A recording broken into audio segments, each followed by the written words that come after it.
Good afternoon. Good afternoon. Hello, everybody. It's 12:49 in Pittsburgh, Pennsylvania, the 15th of December, 2025. Welcome to the show. Just to call your attention to Donald Trump versus Slaughter. This is a Supreme Court case that has to do with the ability or the right of the executive or someone in the executive branch to remove heads of executive regulatory agencies, and whether or not there can be any limits or regulations put on those abilities to fire or to change the heads of regulatory agencies in the executive branch. And I just want to point out that there will be one, for absolute certain, there will be one regulatory agency or whatever you want to call it that will never be allowed to be fully under the control of the executive. You will never see the Supreme Court allow the executive to appoint whoever he wants to and fire whoever he wants to from the Federal Reserve. They may very well do that for the FDA and for HHS and for whatever, but they're never, ever will they do that for the Federal Reserve. And there is already much precedence in previous published court opinion about the sanctity, the unique nature of the Federal Reserve in relation to the rest of the U.S. government. And this is the foundation of the sabotage. Like it or not, the United States has been in some way or another being sabotaged since around 1913. This is the kind of thing you have to get your head around, is that these people, the only way that this could have happened, that we could have an overclass that operates outside of our politics and economics and what seems to be a socioeconomic hierarchy, these people exist outside of it because they established what we are now in around 1913. And the entire world is basically trapped by it directly or indirectly because of their use of the dollar as a currency, fiat currency, whatever it is. These are real numbers.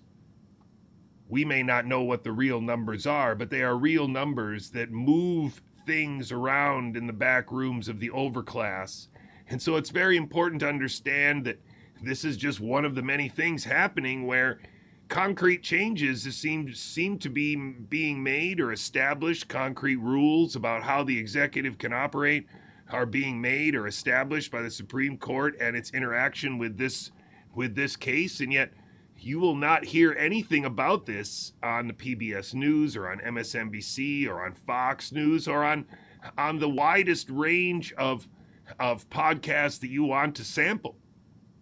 The widest range of Substacks that you want to sample, you will not find it. Just like in the widest range of Substacks that you want to sample, you will not find anything about what happened on December 10th, 2025. December 10th, 2025, 5 days ago. Going forward, overnight repo operations will no longer have an aggregate operational limit and will be conducted in a full atonement format using the FedTrade Plus Trading Program platform. Eligible counterparties may submit one preposition per security type during each of the twice daily operation times with a maximum per proposition amount of $40 billion. Now, it's pretty opaque as to what this really means, even to me, after having tried to read about it long enough to tell you something about it. But suffice it to say that this is making it easier for commercial banks that already engage in mass fraud. It's making it even easier for commercial banks to access even larger amounts of Federal Reserve money, fiat, which will allow the entire system to have more money in it.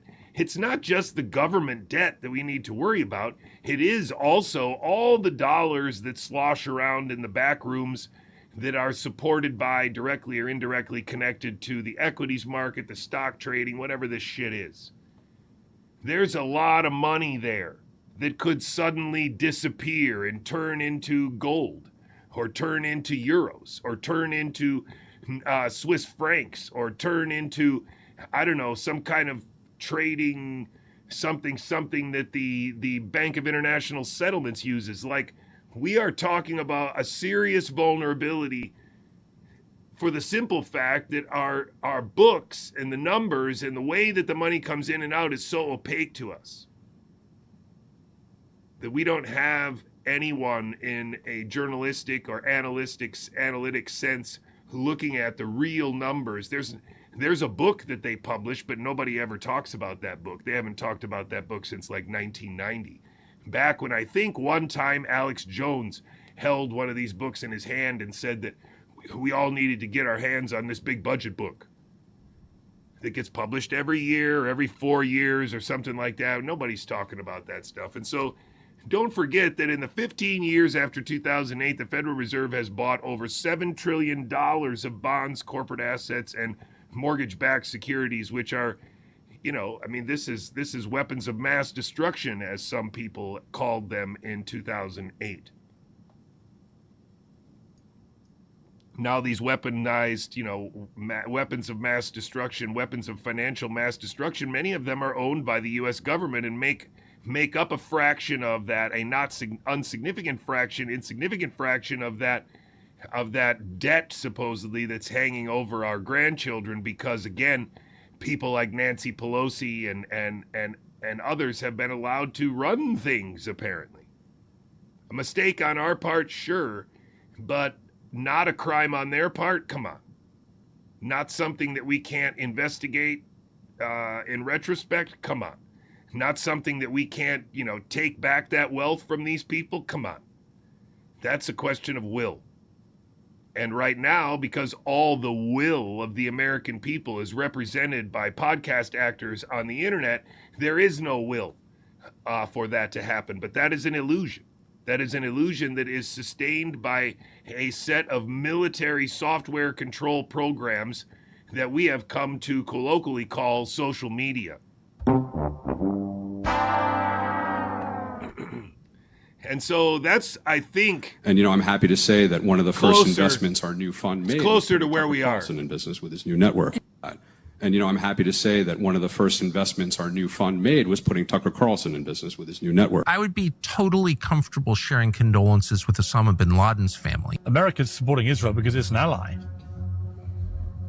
I don't even know what those words mean. I'm just saying principle. They're an ally, right? I mean, they both... I don't know what that means to be an ally. Qatar is like one of our closest allies in the world. The largest American air base in the Middle East is in Qatar. They're a close ally. Islam is bad, and I was like, sounds bad, whatever. I don't know if I ever met a Muslim, but he's like, you know what Islam means? Submission. And like, let it hang in the air. Like that was self-evidently disgusting. And I was like, I think submission to God is like the whole point of life, but I didn't say anything. I was like, I don't think I'm against that, actually. Sharia law. And you can tell when you go to a place like Abu Dhabi or Riyadh, like, oh man, I hope we don't ever wind up with a society like this, with a rape rate of 0, where you leave your keys in your Lamborghini and don't ever worry about it being stolen. And, if people want to get wasted, they do it at home. You know what I mean? Yeah, I don't... Boy, I hope we don't wind up with that. Hey guys, it's Z-Dog MD, VP MD, Vinay Prasad, Marty McCary. 3 M's. 3 M's. Good to see you guys. Dude, we're the 3 horsemen of the COVID apocalypse, according to pretty much everybody. We're doing a show. We're going to talk about all things. We're going to talk about therapeutics, boosters. We're going to talk about Omicron. I like to say it, put the accent on the wrong syllable because it sounds more like a Decepticon than ever. And we're going to talk about why we're sitting so close together. Why do you start with that? He doesn't have a third microphone. Yeah. He doesn't have a third microphone. My supporters fund the show, and they're cheap. They're so cheap. No, all these resources. Yeah. Okay. Are you guys we're boosted right on being each other. that close, or is this an unboosted contact? We're unmasked, unboosted, and unrepentant. Actually, JJCouey's insistence, and I think he's right, on calling them transfections rather than vaccines.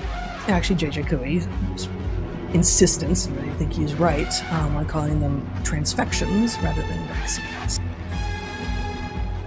Bite the bullet here, accept the facts as they are and as they present themselves, which is that in April 20, what killed all of those people in that excess death spike was not COVID, were not vaccines. It was the midazolam injections. It's the only thing that scientifically correlates to the excess death spikes in April 2020. And now you have expert testimony saying that that's actually what killed Derek Demick in that time, in exact time frame as well. It is looking very, very bad for the coroner and his position. It's interesting to see how he's going to move forward on this one. As we're going to show you on our screens now, further breakdown and analysis of this groundbreaking inquest, really precedent-setting inquest, at least in terms of public consciousness and awareness. Groundbreaking and the inquest. matter of preventing future deaths we're going to come to in a moment as well. This guy, Malik Nawaz, is one of the worst frauds in the UK. A scripted fraud. He may be unwitting. He could be just an idiot who wants to be popular and visible, but I think it's much darker than that. He was a clown for 5 years, and now he's pretending that there is new evidence that midazolam killed some old people in the UK. But 6 years later, he's still not able to connect that to the opioid deaths in America or to the supplementary oxygen, to ventilator, to no antibiotics, sort of pathway to death in America and other places, and why it would be applied to certain countries and not others.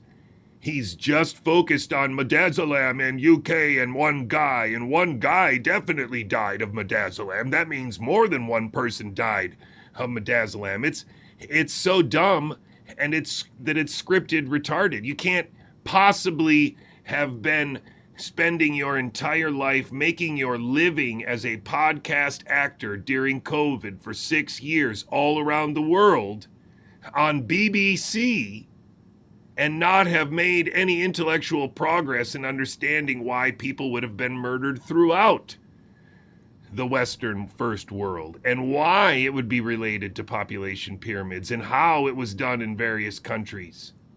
It's impossible that he's focused on one guy's results and one guy's murder. That's almost as dumb as still being focused on Charlie Kirk. You can see it quite clearly, ladies and gentlemen. Social media is a trap for your mind. There is no way through. There is no way through. You must log off and delete the apps from your phone. This message is not for everyone, but it is for anyone who actually wants to be free. Thanks for being here. I am very happy to be here with you. This is part of an effort on the internet to create something real, because there is almost nothing real on the internet. This is the independent bright web. Welcome to it. I will see you in a few minutes.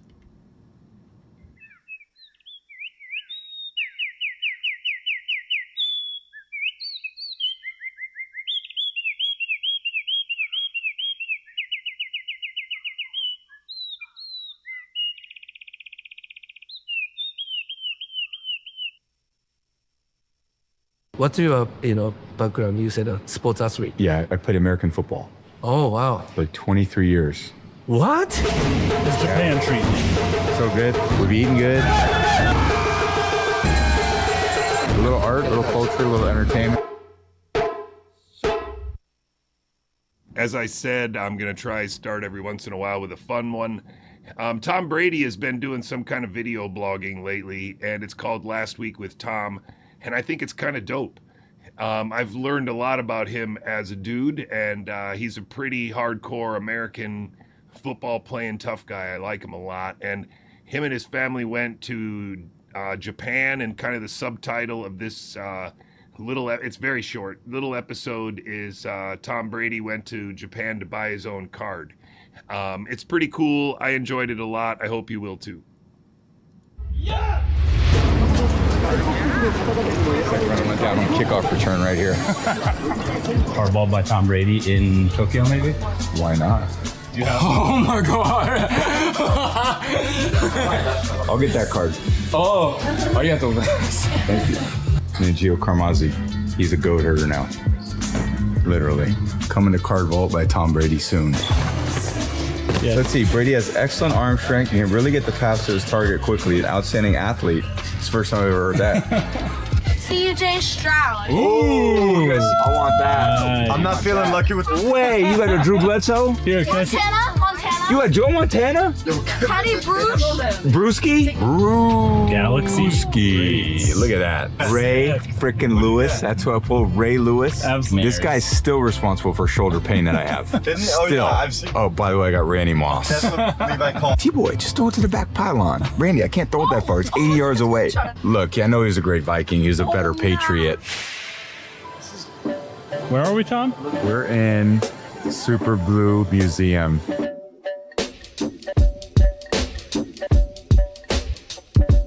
Yeah, they're mine. Oh, look, those are mine. 1, 2, and 3. I don't know where mine went. Where is he? We gotta find it. There's a shard. I think we released it into the wild. That's sick. So inspired.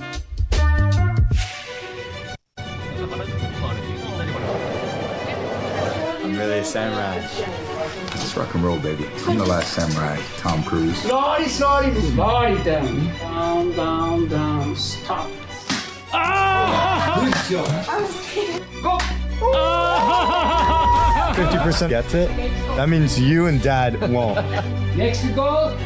Slowly, slowly, slowly. Go. You got it.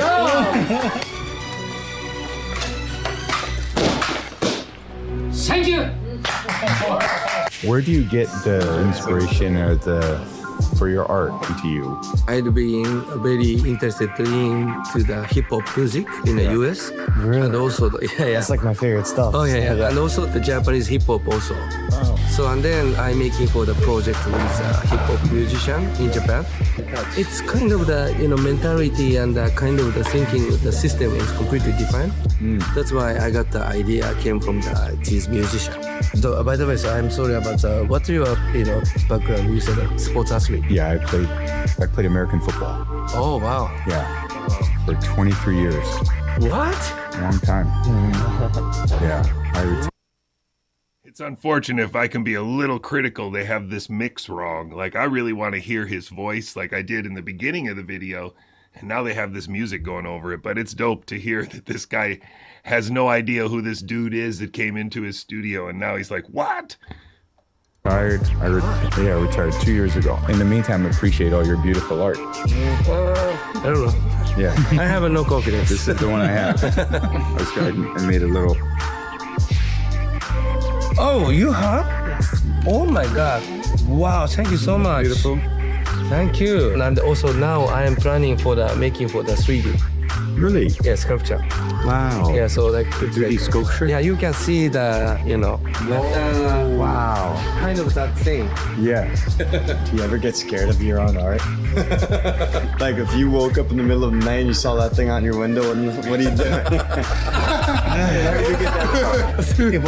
How are you? Yeah. How are you? My name is Keita Kamar. Nice to meet you. Nice to meet you. How are you? How are you? Fine. Nice to meet you. Yeah. You guys do a great job. Wonderful work. Wonderful. Thompson! Welcome to Wiggy Mafia! It's the citizen!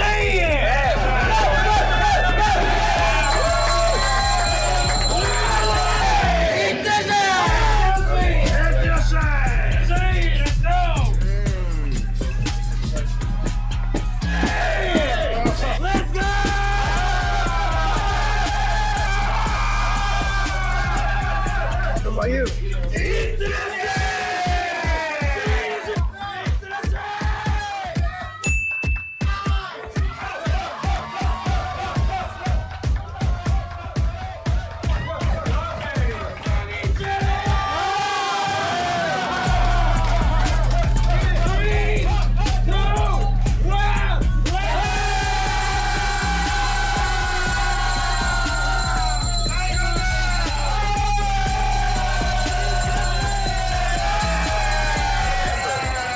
Any members of mine, no? You no member? Wait a minute! I have news! Member 22647! He can play some football! Tom Brady's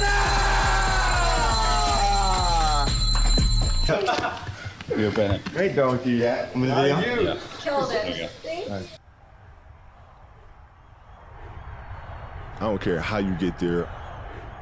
I don't care what you do to get there. Goal is to win. What time is it? Game time! Woo! Good afternoon, ladies and gentlemen. Putting a stream out there, trying to keep the heat on, the pressure on. I think it's very important. Turn this down. I think it's very important that you pull your mind out and download the PeerTube app. Start watching me off of their platforms so that they don't know how much you're watching, or at least I guess they'll still kind of know because you'll be using your devices and those are still tapped. But we can start to make this happen by taking these apps off of some of your devices. Maybe you can't take them off of all your devices. Maybe you have to log in every time on your laptop or on your desktop and not have it on your phone. But I think you got to take action. You got to start changing the way that you participate, changing the way that you run in the hamster wheel as you try to maneuver your way out of the hamster wheel. There is only one chance in their imagination to collect the data they need for AI to solve all of humanity's future problems, to take over the literal and figurative evolution of the human race. And so you need to get off social media if you want to avoid being a part of that. Here we go. We will not call autism. I don't like Brian. the word autism. Brian, he come was on. vaccine damaged. He was neurologically damaged. Brian, please. And condition that we will not call autism. I don't like the word autism. He was vaccine damaged. I get it, Brian. I get it. Brian Hooker is always trying to explain to me that the autism spectrum disorder is just a myth used to make sure that intramuscular injection is never questioned as a methodology, that virology is never questioned as a science, and public health is never questioned as a reason. I've been trying to explain how actually pandemics and gain of function are also myths used to achieve the same ends. And that makes them pretty creepy little myths indeed. I think that's the reason why we have a fake anti-vax movement in America right now. That's what I think. And once you see it for what it is, you'll understand why they give away Nobel Prizes to AI program writers that haven't solved any problems yet. They say they've solved the protein problem, but they haven't solved prions, I guess. Ladies and gentlemen, this is the biology they ignore. I'm trying my best to get it out there as often as possible, just like the near and more recent American history and mentor chains in biology and in let's say bioweapons and biosecurity are being so nicely charted on the website of Housatonic ITS. I really think it's important to support the people that are actually working. And that would be me. I think Mark Kulak is also doing something that is very unique on the internet, easy to verify as valid, and it's hard to explain it. It's hard to explain why he's doing it unless you just accept him as a dude who loves America and wants to fight for his grandchildren's future. It's hard to see Mark Kulak any other way. Now, there's a lot of other people that I think it's very easy to see them in other ways. And if you stay focused on the biology, you don't take the bait on social media, and you love your neighbor, I think it becomes very easy to see them for the actors that they are. If you've been here for a while, you're here at the top of the wave, and if not, you might still be a skilled social media user, a skilled TV watcher who is unaware that you are being governed by podcast actors. You got to stay focused. Don't take that bait. Love your neighbor. That's me, ladies and gentlemen. I'm Jonathan Couey. I'm the chief biologist at Gigaohm Biological, coming to you live from Pittsburgh, Pennsylvania, in the back of my garage. Right now, it's cold. It is about 4 degrees Fahrenheit in Pittsburgh, and it is cold. Well, we got up this morning, I think it was like 7 degrees, so don't let me be exaggerating here. I want to be accurate with my weather. I don't want the TWIV people to be able to nitpick. You can find all kinds of stains of my work on PubMed, in the library of Robert F. Kennedy Jr. and Children's Health Defense and Skyhorse Publishing. You can find the stain of my work in Woodhouse 76, a Substack written by a fraud in Chicago by the name of Jessica Haka. You can find the stain of my work in Jay Bhattacharya being the head of NIH. Ladies and gentlemen, I don't have a great message for you other than the illusion of consensus about what happened in the pandemic is a military exercise. If you want to see more of this, you want to try to help out, you can go to gigaohmbiological.com and find a way to support. That's how this stream works. People go to Gigaohm Biological, they scroll down, and they find a way to support. That's it. That's the extent to which this is sustained. There are some links at the top that are useful, including the Scooby-Doo link, including the Stuff link that has a lot of PDFs that you should download and work on reading. There's quite a few books there already if you want to catch yourself up. One of the most important ones being Survival of the Wisest. Another very important one would be What is Life by Schrodinger. I think it's important to kind of sort of, let me just get that out of the way here, to point out that one of the things that your family and friends may be told or intimidated by, or maybe even turned off by, is the elaborate graphics that Jonathan Couey uses. They're so terrible. They're distracting, and it's really awful. One of the things that you could counter that with is that Jonathan Couey uses a pretty standard set of slides and adjusts them accordingly, and this has allowed people to see a pretty consistent message. If you can now see the mouse on the screen here, the graphics that I use are not really that complicated. You just see years represented by numbers in a vertical fashion. You see stripes going left to right that represent the span of those years. And then you see a little cartoon of the Earth from two hemispheres and some viruses here. And that's sort of a cartoon representation of a timeline of a pandemic where something occurred in 2019, and then we were told a story on social media and on TV and by our leaders and by our dissidents that all gelled all too nicely, so that at the end, the entire world and all of our children believe that endemicity is real, and we've just experienced it because a laboratory leaked virus, or a natural one from a bat cave that was grown in a laboratory and then accidentally leaked, has become endemic, and now we're testing for it all the time, and it's still killing people, and it's still evolving. And that is a myth. That is a myth that goes all the way back to this word, endemic. Just like racism has not become endemic in America, but before that, there was no racism at all anywhere. Endemicity is a myth. Both as a process, meaning going from zero to endemic, that's a myth, but also as an endpoint, the idea that now there's something in the background that will never go away. That's all part of the same word.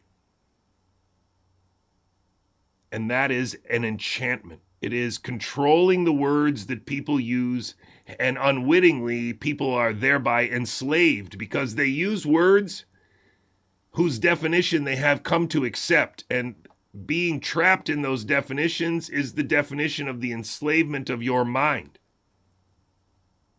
By definition, language is supposed to be an active sort of form, an active sort of entity, not a standardized, dumbed down, limited form of communication that sort of makes simple messages impossible to disobey. That's not what language is supposed to be about, but that is nevertheless what it has become.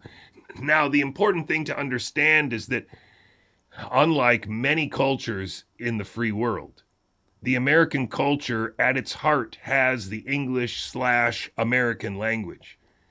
Thereby, we have inherited through our history one of the languages that has the most vocabulary potential to be resurrected, to be learned, to be reinstituted, and to be reused, opened as a toolbox to fight our way out of this.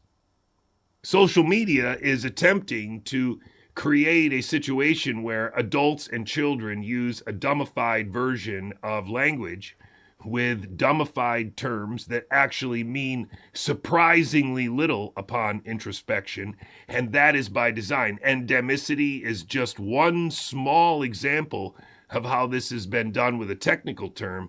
but terms across the American language, the English language, have been weaponized in this way, effectively neutered, because they have no specificity that would otherwise make a knife sharp. They're just little rods sitting in a knife drawer. And so it's pretty powerful once you see it, that the idea of endemicity also, once that myth is exposed as ridiculous, because again, they don't have any scientific proof for this posit. Not for any one signal do they have a proof for this posit. They just assume that all the signals that they find in the background at one time were not there and have since gone endemic.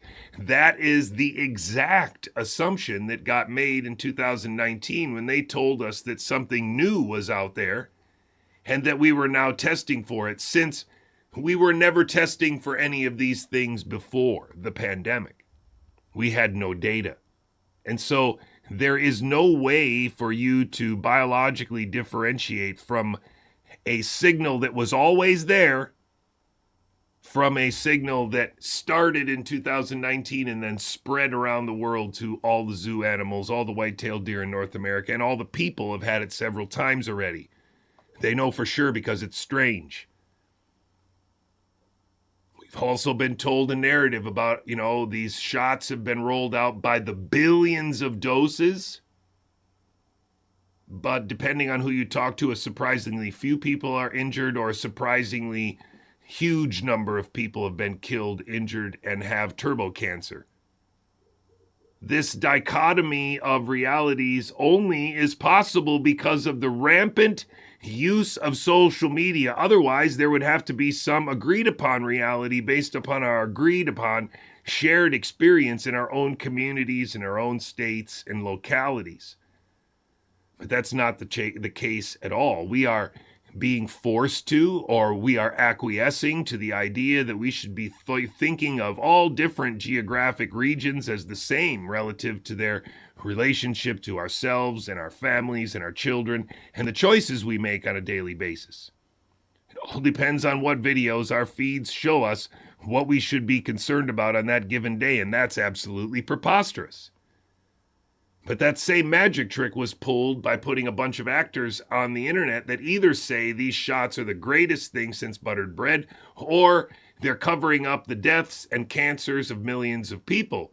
Both sides seem unable to come to a much smarter, more nuanced idea that if they really wanted to get away with what they're saying they tried to get away with, if they really wanted to do what they said they were going to do and avoid any possibility of screw up, they'd have just rolled out placebo.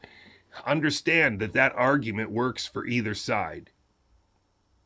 If you're the kind of person that thinks there was a pandemic and we should have done everything possible, then also you would believe that, well, if we can't make the manufacturing quotas necessary, but we want everybody to participate because that will allow us to get them to take the shot when we do have it available for them. The easiest way to do that would be to make placebo so that everybody that wants to line up, that's willing to line up, is able to get a shot. And the bonus would be that a lot of those people would have absolutely zero chance of adverse effects. It's an interesting sort of plot twist that it's extraordinary that no one single actor on the internet has ever been able to postulate that possibility in 6 years of making a living trying to explain what's happening. Not one podcast actor, not one guy like, Joe Rogan, who sits around all day thinking about this stuff.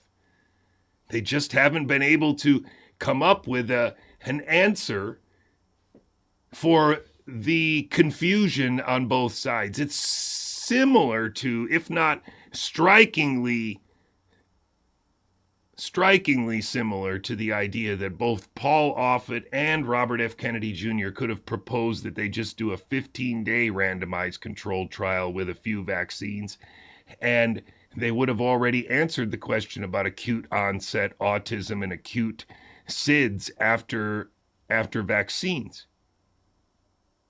If Brian Hooker believed it's multiple vaccines, then they could have done multiple vaccines, and they could have done, again, a 15-day randomized controlled trial, 3 placebos, then 3 shots, or 3 shots and then 3 placebos. And there should be no doctor that would ever object to this. Not Paul Thomas of CHD, but also not your own doctor who's super pro CDC vaccine schedule gung-ho. Because it is the perfect control. And it could be argued that this control will once and for all answer the question. And what question is it? Is it Paul Offit's question? Or is it Mary Holland and Children's Health Defense question? It doesn't matter because the experiment answers for both. And yet somehow or another, both sides, after 15 years of millions of dollars of conferences and travel and books, no one's been able to come up with this absolutely simple 2-week solution. And in fact, we have scripted actors in front of us today that are still repeating this, cul-de-sac of bullshit where they say, well, we don't do placebo-controlled trials because you can't do that in kids when you already have a shot that works. They don't do placebo-controlled trials, and that means they don't know whether the vaccines are safe. Well, we can't do placebo-controlled trials because that wouldn't be fair because then the kids would get measles and they would be unprotected, and so that's unethical. You have to do placebo-controlled trials. It's not fair, and so that's it. And for 15 years, that's been the answer. That's been the back and forth, and then they call each other frauds and they call each other liars. But in reality, both sides have to be lying, or at least aware that they are scripted not to come up with the obvious solution that I would argue a lot of high school biology teachers could have easily come up with had they been allowed to spend any actual cognitive energy and time on the question. But because there have been scripted actors in place for more than a decade, the illusion has been created that questions have already been answered, that arguments have already occurred, that dunks have already happened, and that these people are either still just getting away with it or still just going on despite, just taking advantage of dumb people. Or it is remarkable. Ladies and gentlemen, America is being sabotaged. The best evidence I have for you is Jayanta Bhattacharya at the head of NIH, Matthew McCary at the head of FDA, Vinayak Prasad at the head of CBER, and Robert Malone at the head of ACIP, and Robert F. Kennedy Jr. at the head of HHS, who I am sure is unaware of all of the people surrounding him who are on national security scripts. He may be aware that he's also on a script, but he doesn't understand it. And if he does, he understands it because I explained it to him on Zoom in the end of 2023 as a part of being a scientific consultant on behalf of his book. Ladies and gentlemen, this is for all the marbles. This is for the grandchildren of Earth.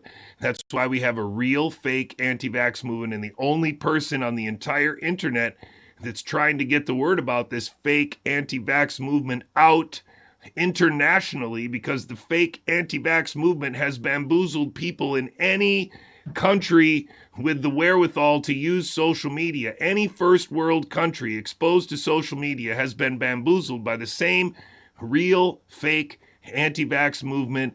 Del Matthew Bigtree, Andrew Wakefield, Polly Tommy, Mary Holland, and Robert F. Kennedy Jr. at the heart of it.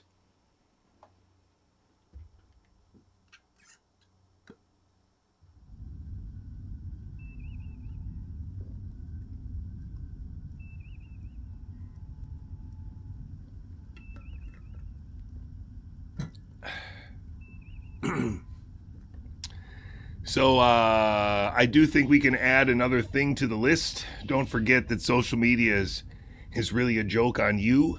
And if you think that for 1 second you're going to be able to tweet and change what happens on the enterprise, I think you're obviously having a delusion.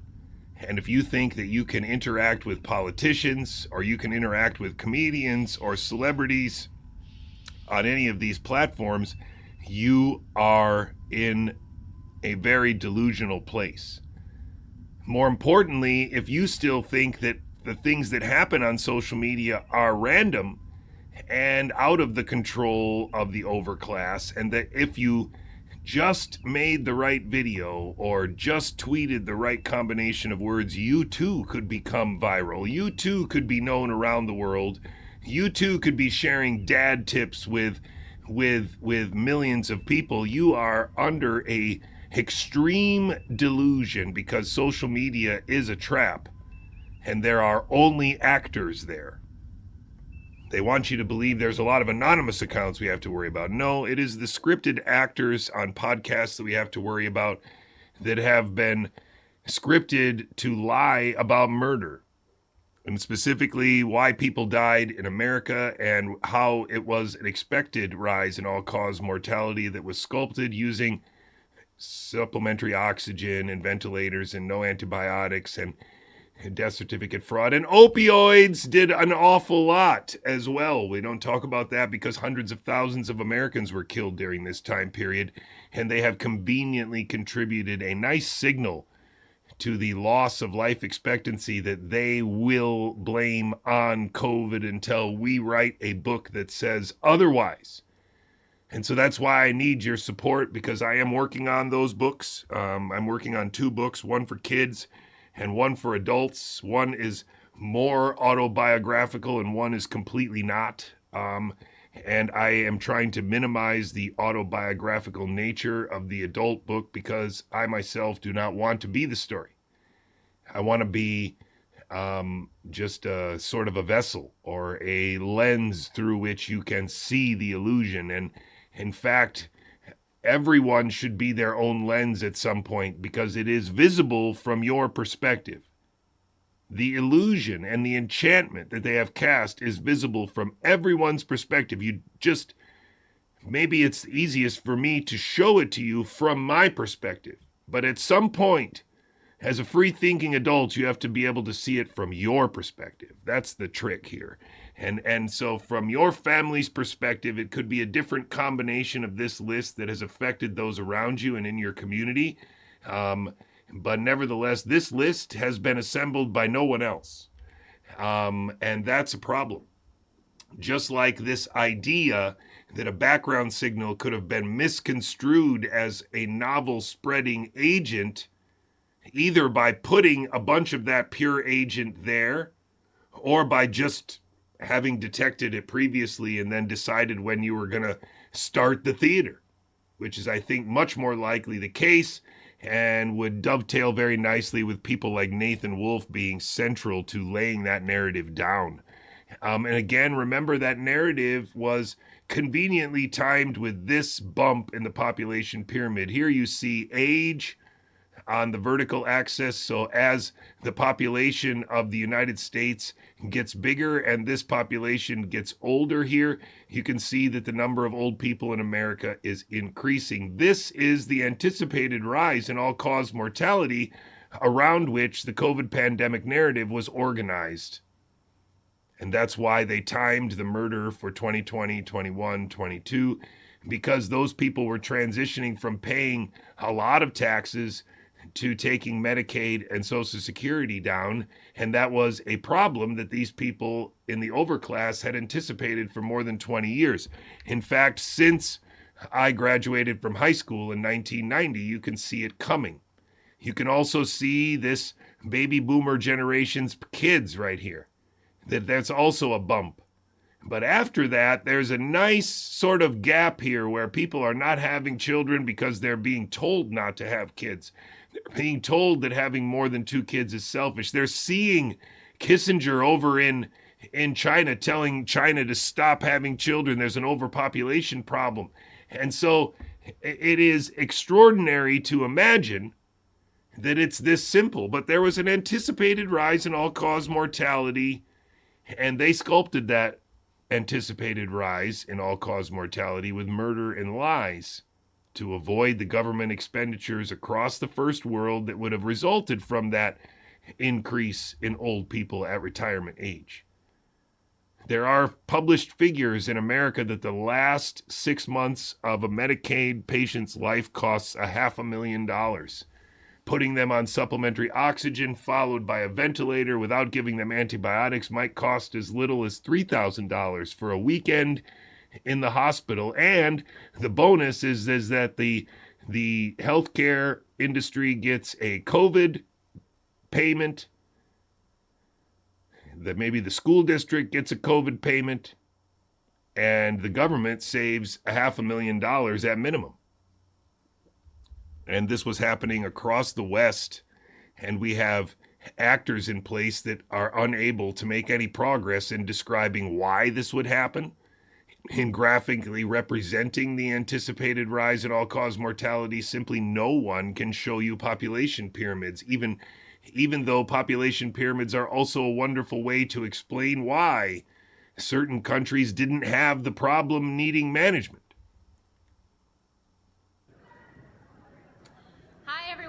Live from CalJam. Of course, it gets even darker because I think that Brandy Vaughn was killed in 2020 in order to make sure that all of the skeptic narrative, all of the anti-vax movement in America would be populated by bad actors. In this video, you can see a person come and stand by the wall here as they're talking. That person is a person associated with CHD. And again, this is when CHD was first founded in 2018. Her name is Christina Parks, and she is a fraud associated with Brian Hooker and Meryl Nass, and was one of the first people that interviewed me when I was hired by CHD. She was also on stage at every CHD conference that I attended as some kind of scientific, thought leader, just like the fraud James Lyons Weiler. And so you can watch this and you'll see that she kind of gets in here, she's listening, and more importantly, you can see that Suzanne Humphries will turn around and make eye contact with her while she's talking. So it's almost as if Christine is there to make sure that she stays on narrative. Again, and this time I have Dr. Suzanne Humphries, who's one of my major heroes. So I'm really, really excited for this video and to meet her and talk to her more. I've met her once before, but of course that wasn't enough. Watch right here. She's here at CalJam speaking about her latest book called Rising from the Dead. And it's an amazing book. Everyone should get it. And I wanted to ask her what she's going to talk about tomorrow at the conference. Well, I can tell you kind of what I'm going to talk about, but I can also tell you that people can live stream it. If you go to Dr. Suzanne Humphries on my webpage, and you'll see how you can go and live stream it for a cost, but the cost goes to charity, 100% to charity. So if you can't get here, you can go and check that out. So the title of my talk is Vaccination Manipulating a Mystery. And it's basically my opinion on the potential for having safe vaccines. So, what is your opinion on safe vaccines? Well, I think I'd rather tell you that tomorrow night rather than... Yeah, she's going to tell you that tomorrow night. And in fact, she didn't really say it. And then she got on Joe Rogan in 2025 and talked more about cinnamon than she said anything specific about vaccines, the vaccine schedule in America or anywhere else in the world. The biology content of that 3-hour show was pathetic. Now, there is only one way to explain her existence, and that is because she's scripted retarded, because she is a traitor to our grandchildren, and she doesn't have to be getting rich from this, ladies and gentlemen. It doesn't have to be that she has a ranch like Polly Tommy, or a ranch and an ex-supermodel wife like Andrew Wakefield. It doesn't have to be that she has a $500,000 a year salary like Mary Holland or like Robert F. Kennedy Jr. from a non-profit organization. Like, it doesn't have to be like that. It just has to be book sales and ways that they can launder money to her, like, through a Substack. It just has to keep her mouth shut. All right. I don't want to, You don't want to ruin it? Here. Yeah, definitely. I don't want to ruin it. And then she looked back to Christina Parks just to make sure that you see. I'm not telling anything to Brandy. I'm not giving Brandy anything here. Well, you can live stream it on her Facebook page. Suzanne, what are your thoughts on gain of function? I'm just thinking about this because I think part of it may... What are your thoughts on gain of function? Now, this is, again, remember, about 10 years later. It is 12 years after the writing of her book with this guy named Roman something or other, who she credits with writing all the book. And without that, she wouldn't have had a book. It is remarkable that what she's basically going to say here in the presence of these other traders is that this book is right. And I'm pretty sure that this book is dumb. It's scripted dumb. And so much of it is biologically ridiculous that I barely could finish the book. I finished the book because I think it's important to read books when you start them. But it's a terrible book, and it's terribly fraudulent. And so here is scripted actor and traitor to American grandchildren, traitor to grandchildren all over the world, but especially American grandchildren. The majority of her victims that haven't been saved from whatever she says she's trying to save people from are definitely American. Listen carefully. Be to cover over the sins of the past. I consider myself a bit of a medical historian, and I happen to know that there was a situation in the 1960s where simian virus 40, SV40, a cancer-promoting virus called the perfect war machine by one of the world's experts, who's now dead, of course, conveniently. I think that was Boyle who said that. This virus was taken from the polio vaccine because that's where the scientists had to get it from because humanity was being injected. See, humanity was being injected, and she's shaking her head, and she's sure, and this is my script, and I have to read it. This is a fraud of the highest order. This is one of the shittiest Americans alive. She should really be hit with rotten vegetables if she ever goes out in public, but apparently that doesn't happen. There's a whole studio audience here right now, probably going to ask for autographed books afterward. It's disgusting. It's absolutely as bad as I am saying it is, and probably much worse. They belong in jail. With it alongside a lot of other things, and they literally took this virus and they irradiated it in a gain-of-function experiment to make it more carcinogenic, and then... So she believes that you can radiate viruses and make them more carcinogenic.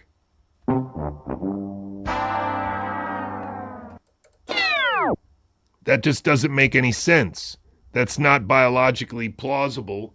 There's no evidence for that in the literature, but she is declaring it as if she is absolutely certain that they've been able to do this since the 60s. And that's ridiculous. They will put it in animals, take those tumors, put the tumors in a blender, take them to the lab, irradiate it with a linear particle accelerator to make it... They irradiate the tumor cells with a linear particle accelerator and make them even worse? Get more aggressive, and they would keep going in a circle until they got the maximum killing capacity out of this virus. So this was gain-of-function stuff going on in the 1960s under the guise of killing Fidel Castro. Okay. Well, it was never used to kill Fidel Castro. It was turned over to MD Anderson, and the technology supposedly disappeared, and then boom, we end up with SV40 in the plasmid in our vaccines in 2020, 2021. That's incredible. So she is scripted to say something so terrible. And she says she has no one to call, and none of these people at the table have no one to call. And so the only thing that they can do is together do a podcast and testify to you on camera that it's true. They have no one else to call. They've already been in front of the Senate. They've got books. They've done tours. They've done conferences. They can't get the word out about this intergenerational genetic disaster that has to do with a virus that was the result of gain-of-function work in the 60s, where they irradiated viruses to make them more cancerous. Then they took those tumors out, put them in a blender, and hit them with a linear particle accelerator to make them even more aggressive. That SV40 is now in the COVID shots, and they don't have anything that they can really do about it except for podcast. And so they are going to podcast until the word gets out. If you want to help, you could support ICANN or CHD, or you could buy her book, or you could start a podcast and interview them. That's another way you could help, get the word out. 21, yeah, so when it's released. it's like it's just been going on for a long time. And if we wouldn't know this, if there wasn't one survivor that is still around with us named Judith Barry Baker, who is able to tell the story because she was there. Everybody else was either killed. Actually, everybody was killed pretty much within a year of this, except for one guy, the guy at the head of it. So anyway, it's an amazing story, and it's one of the things I'll be talking about. And so the entire public health apparatus is hinging on this one lady being alive, and if they could just get rid of her and disqualify this book, then there would be nothing left for anybody to point to as a possible objection to the vaccine schedule. What is the implications of this? Are old vaccines good and only the new coronavirus vaccine is contaminated with the SV40 that was originally in the polio shot? Or does the DTP shot or the polio shot that we give kids now also have SV40 in it, just like in the 60s? Think about the lack of precision here.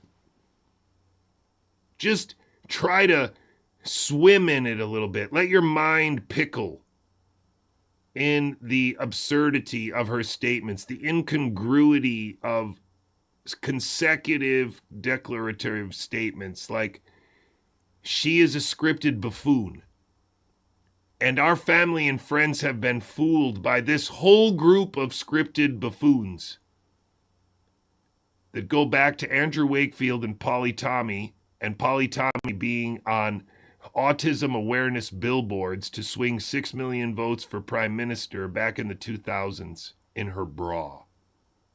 She's not a real person. He's not a real person. Del Bigtree is not a real person. Suzanne Humphreys is not a real person. And Pierre Corey probably used to be a real person, but he's weak without principles. And since the COVID pandemic, he's not a real person. I'm sure of it. At CHD this weekend, but this whole gain of function thing is again, it's not new. And if they were to admit that they took, a carcinogenic virus from the animal kingdom and then made it more aggressive and mass distributed it into humanity. So you can hear her improvising on this script, right? And she's got a lot of practice improvising on this script because she's been doing it since that video with Brandy Vaughn. That's the thing you need to see here. These are improvising actors. It is the highest level of acting because you don't memorize a script and repeat it in a million different ways, like, the same line over and over again. Wow, these crackers make me thirsty. Like that Seinfeld, that's a Seinfeld episode where they do a million takes of, wow, these crackers making me thirsty. These crackers are making me thirsty. It's not like that. We're not reading lines. What we're doing is we're learning a script, learning the beats of a script, and then being able to improvise on it as ourselves. Improvise on it as if these were my thoughts. And that is what the fraud, medical historian, fake woman, Suzanne Humphreys, is pretending to do, that this is my script. This is my idea. This is my research because I'm a historian. And that is the most malevolent kind of fraud. And that's what they are all engaged in here. By accident, and then afterwards did this gain of function thing. And we watched the cancer rates rise at that point. Everybody knew somebody that got cancer, right, within 20 years of the whole mass vaccination. Everybody knew somebody who got cancer within 20 years of the... Wow. And now where's she going to go that everybody's got cancer from the SV40 again? Program of the 1950s and... That's the deal, right? That would be the logical conclusion, that the SV40 now is causing turbo cancer. That's where that podcast goes. So why is it ridiculous that these four people are in front of a live studio audience inside of a multi-$1,000 studio with staff originally established with funds from a billionaire trained at Lazard, the largest private investment firm in the world? How is it possible that Andrew Wakefield, after 25 years of fighting this, has not been able to come up with the 15-day double placebo-controlled trial that would have answered this question once and for all. Andrew Wakefield is a UK spy shithead, probably, associate of Polly Tommy, promoted by Mary Holland of CHD since 2015 when she adopted his same story that, Polly's story that my son was injured by the MMR vaccine, but ever since has not been able to come up with a 15-day experiment to prove it. Says that he couldn't think of this experiment, and he probably knows who killed Brandy. Then we have Del Bigtree. He's a Vancouver Film School graduate, former Dr. Phil employee. He started ICANN with money provided from a guy who worked for Lazard and a lawyer who did his clerkship for the Chief Justice of the Israeli Supreme Court in Israel, and then worked for Goldman Sachs as an IP lawyer before becoming, I guess, ICANN's, Vax dude with his firm. Has a nationwide movie about Vaxxed, but for the last 15 years hasn't been able to come up with the 15-day experiment that I came up with after, a year or so of working against these people. And he probably also knows who killed Brandy because he's been in pictures with her too. Then we have Pierre Corey over here. He's a very interesting little shit. He went to New York City in 2020 to be a hero and was promoted on the internet in pretty shady ways, especially with regard to supplementary oxygen, where his ICU and intensive care training he should have known better that pure oxygen was not a solution for a ventilator shortage. It was not a solution for a ventilator shortage, but he's one of the people that proposed it on social media, along with Kyle Seidel. He has a book about ivermectin. He has been promoted by Robert Wallace Malone, one of the largest, biggest, shittiest frauds in America today. A guy who handed the mic back to Rick Bright in 2011 at a WHO conference, for the love of God.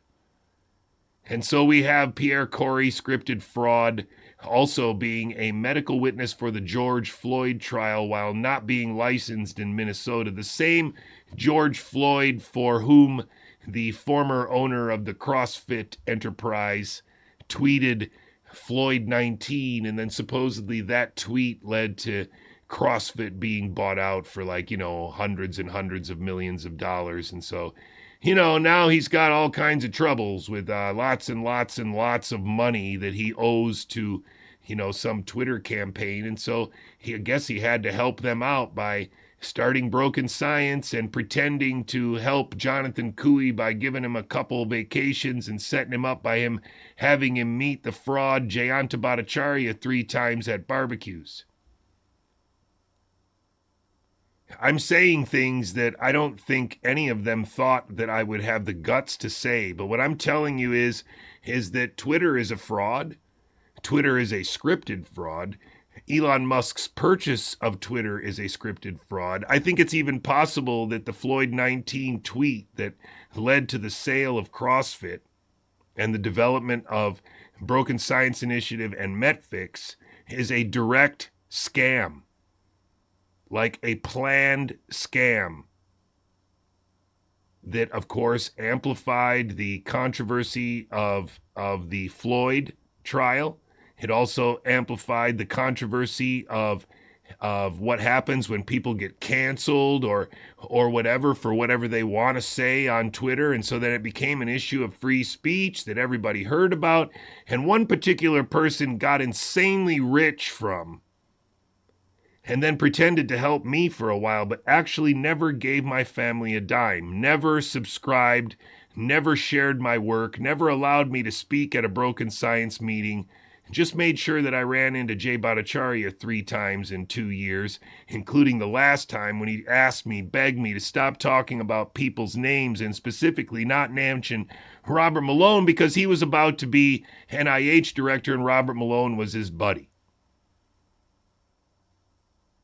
It's all one malevolent show, and unfortunately for me, a lot of these shitheads have messed with my family in the last 5 years, including the HHS secretary, including the NIH director, including the former owner of CrossFit, including Steve Kirsch, including a guy who used to work for DITRA named Robert Malone, including Robert F. Kennedy Jr. and the entire organization of CHD, including the shithead fraud Mary Holland and Meryl Nass. These are real Americans that have a real track record of bamboozling conservatives in America. They are criminals. And if you have friends and relatives that are conservatives, most likely they have been bamboozled by this group of people in some manner, in some way, and in some fraction. Suzanne Humphreys has been saying something about vaccines since at least, 2010 with multiple books, but she hasn't been able to come up with the 15-day experiment that I have, just like, Paul Offit and Peter Hotez haven't been able to come up with the experiment. She might know who killed Brandy too, because she's in some pictures with her. She was on Rogan and said nothing succinct for 3 hours. I feel it's necessary to repeat myself. These are scripted actors, many of them from Commonwealth nations, that are unable to not quite get there. They're always not able to quite point out that murder in America was lied about in the rest of the world as a botched response to a pandemic. And they're woefully unaware of population pyramids as a problem needing solving for decades. These are scripted liars, ladies and gentlemen. What would your message be to someone who might right now be sitting in the shoes that you once filled as a prime minister of a country? Now, I showed you this video before. I'm not going to let you hear her words, just let you see her ugly face. But of course, she was made into a dame of the crown or whatever, the equivalent of being knighted. And she was on a lockdown script that complemented the botched response script in America where they murdered people. And they didn't murder so many people, if any, in New Zealand. They just put them in cabinets and in private housing to isolate them, and that was their part of the show. This is the same kind of malevolent actor that Donald Trump is, that all of the people in front of us are, like Jay Bhattacharya or Robert F. Kennedy Jr. or Robert Malone or Jessica Rose or any of these people, higher or lower in visibility, higher or lower in importance, and higher or lower in terms of how long they've been contributing to the narrative. Nonetheless, all of these people are part of a scripted theater that they know they are a part of because they are scripted, not quite. Always scripted, not quite. And retarded. Led critical incidents as a result of the record-breaking flu admissions. Face masks have also been made compulsory at some sites. Our senior correspondent, Jonathan Swain, is at Bristol's Southmead Hospital. So, Jonathan, people arriving there today are being asked to take extra precautions. I wanted to get you, this strike could not become, or talk of a strike could not become at a worse time, because the NHS leaders are talking about a very nasty strain of flu that is going around this winter, and NHS staff, particularly here as well, are encouraging patients when they arrive to wear a mask. Staff in the A&E department here are also being encouraged to wear a mask. It's getting back to those times during COVID, because they are seeing a terrible strain of flu, and hospitals here at Southmead are... Now, it's very easy for me to say that these people are scripted actors, that they just say what they're told to say. They interview people and tell you what those people they interviewed said. So when I tell you that these people are actors on a given script, that they just read the script that they are given, you can be totally accepting of that, but that doesn't break anybody out of the enchantment. That does not dispel the illusion, because that's the part of this that we accept, that these people are on a script. That makes perfect sense. That guy's not a healthcare minister. He's not a doctor. He's not a nurse. And the other two people at the desk are not either. Has been set up. Just want to show the ambulances here as well. Now it's a little bit quieter. I'm going to show you the ambulance. Here, inside, they've had a lot of people arriving overnight. Very, very busy. Let's just look at the numbers nationally, shall we, and just show how bad this flu outbreak is at the moment, because more than 1,700 hospital beds. But of course, remember that aspect of this narrative right now where you feel compelled to say that masks are dumb is a hamster wheel. It is the same shit-covered rung of a hamster wheel coming under your feet again. And instead of realizing that it's a hamster wheel, I got to get out of here, we would be compelled to like tweet this video out and say like, oh, this is stupid. Masks don't work. I knew that in 2020. And you took another run on the hamster wheel. You grabbed another rung and pushed it under your body to keep the wheel turning. And you just got to delete the app and get off. Otherwise, you would never see this video. And these people cannot be expected to wake up because it's their job to read the script a day they're we're given. taking up with flu patients every day last week. That's 50% higher than the same time last year, and more than 10 And so, of course, times higher. this national security scripting is also going on The in Michigan America. hospital system says it's taking new precautions amid an uptick in flu cases. The Detroit Medical Center says positive tests in the ER increased 21% over Thanksgiving week. Now the hospital is restricting visitors, and all its hospitals and other health systems are expected to do the same. ABC's medical correspondent Dr. Darian Sutton's here for more on that in today's checkup. Dr. Sutton, England is seeing a sharp rise in flu cases because of this new strain. They say cases are 10 times higher than the same time in 2023. And Europe's usually a bellwether for the U.S. So what does that mean? What are doctors doing with that information here? You're absolutely right. It is a bellwether for what we can expect during this flu season. What we see abroad is what we should prepare for now for this flu season. And as you said, England's numbers are 10 times higher, likely associated with this new strain called subclad K, which is a strain of what we saw last year. The important factor here is that that strain appeared after the development of the flu vaccine, which increases the risk and the concern for... What you need to be able to start to get to express to your family and friends is that while it's easy to know that these are newscasters, maybe not with some background in the subject they're asked to speak on, but they are reading a script that has been pre-approved and put into the teleprompter, and they are not encouraged to improvise on it. They are not encouraged to improvise on it, okay? Reduce the On the other effectiveness. Now, hand, what we're doing... On the other hand, we have a whole nother layer. Hey guys, it's ZDoggMD VP. We have a whole nother layer of scripted actors that have been on podcasts that have now suddenly gotten the highest positions in the executive branch in key regulatory agencies. That's ridiculous.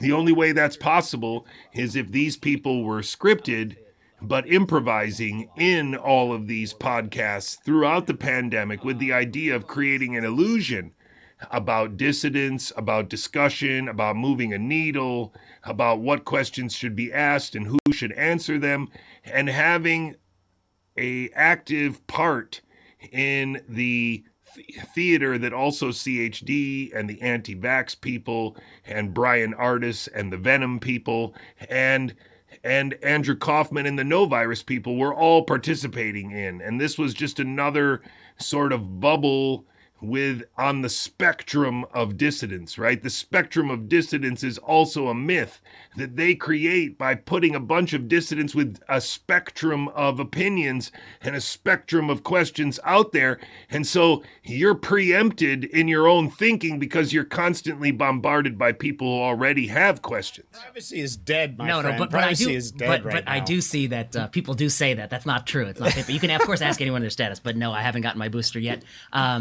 And boosters. You mean this week you haven't got you because you do weekly boosters, I'm sure. Well, right? eventually we're all going to have Okay. to keep boosting. You know, So these men are part of something terrible, and I think it's important to say it that way. Hi. How you doing? I am here with 8 forms of identification. I have my passport. Here's that, my name, and the form you asked me to fill out. I have no criminal record. My name is Alexander Emmerich Jones. Here is my passport. Here is my insurance. There is no way at this juncture in 2025 to believe that this man was acting of his own accord as a potential, let's say, colleague or contemporary of Bill Cooper. It's absolutely absurd. What Alex Jones is doing is a parody of himself and a parody of conspiracy theorists. And he's doing it on behalf of the American government here, or on behalf of some weaponized pile of money. I have no idea. Joe Rogan is a very similar actor and was in fact recruited as part of the same sort of conglomerate of actors that would transition to the internet. There's hours and hours of video of young Joe Rogan walking around in Hollywood with young Alex Jones. It is terrifying once you see the truth now. Here is another form of ID. Here is my old driver's license. Here is my birth certificate. And here is my W-2. Of course, he's talking about real ID right now in this video, 15 years before it would be required in 2025 for most people to have some form of it in their driver's license. He is already controlling the objection to it and providing an absurd parody to an objection to it. Just like an absurd parody to the COVID pandemic, like Kevin McCairn would be the perfect way to, discredit any real objection or skepticism of a narrative. And that's what they do with these actors. That's what they've done. You just have to be able to step back and see that on a time scale that you could not have possibly anticipated, that none of us could have possibly anticipated. That's what makes it invisible. Form. And here is 2 more insurance cards. And so I would argue that this kind of national security scripting is now possible in a different way, a more malevolent way, a more all-encompassing way, and a more personalized way because of our rampant use of social media. And so the spread of dangerous ideas has become much scarier than it was back in those days. It is now horrifying how compartmentalized people can become and how many different realities people are currently invested in. And that can only be a sign of warfare. We need to come to the realization that we need to completely extricate ourselves from all of this social media. There is no way through it. You just got to get off of it.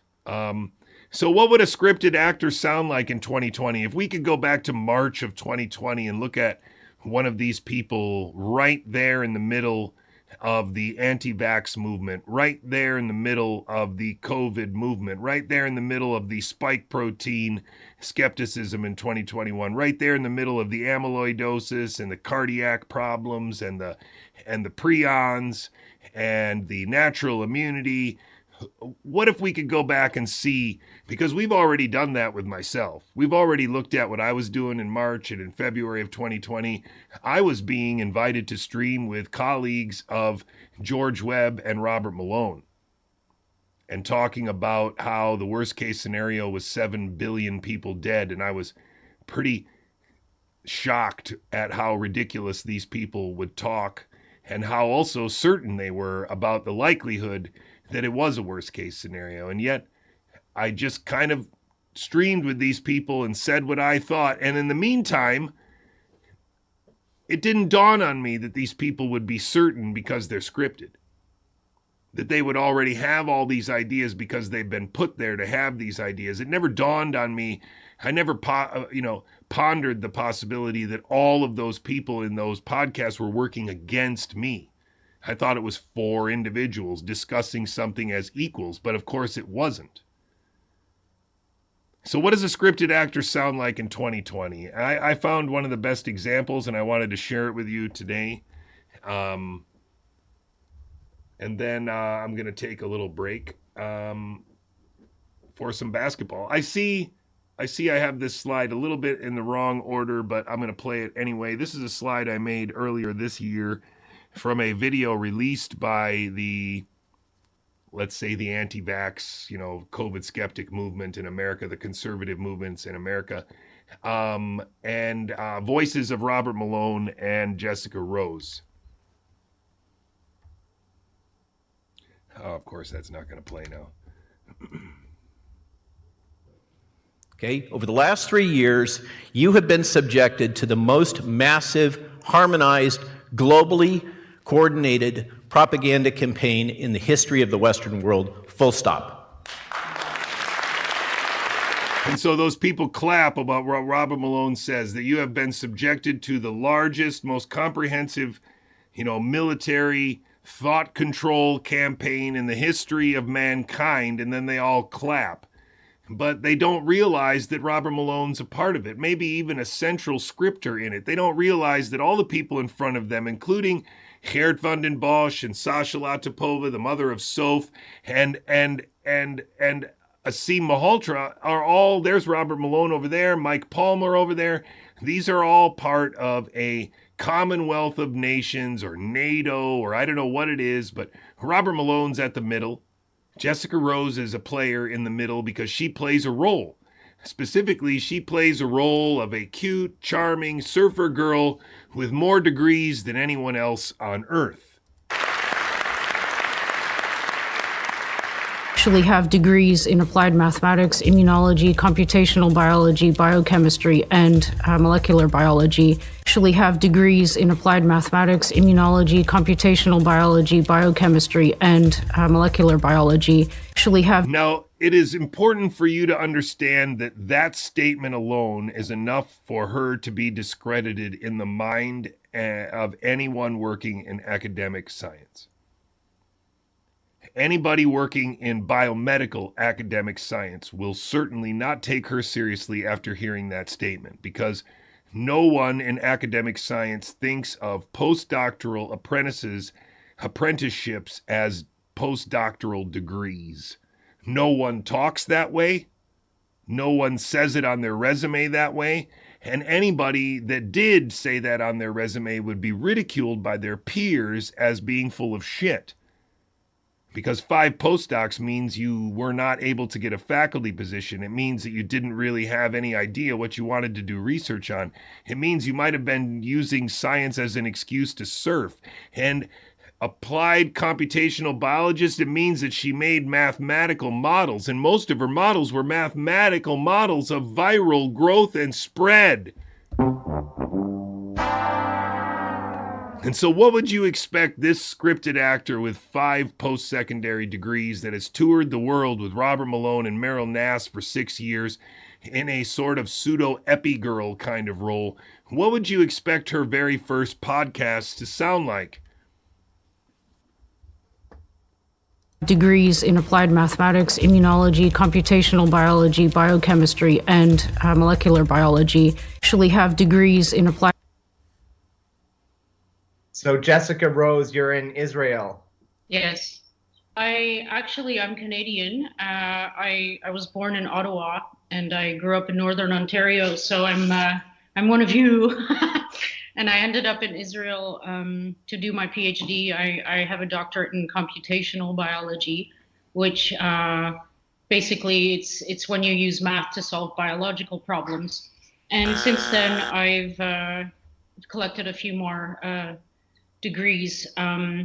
So my main, of the things that I do, my main interests lie in virology. She collected a few more degrees. It's interesting, right? She does, in the video I just showed you, which was promoted by Robert Malone and all those jackasses this year, or at the end of last year, she confidently says she is in a unique position to comment on the pandemic, and she has 5 post-secondary degrees and then lists them.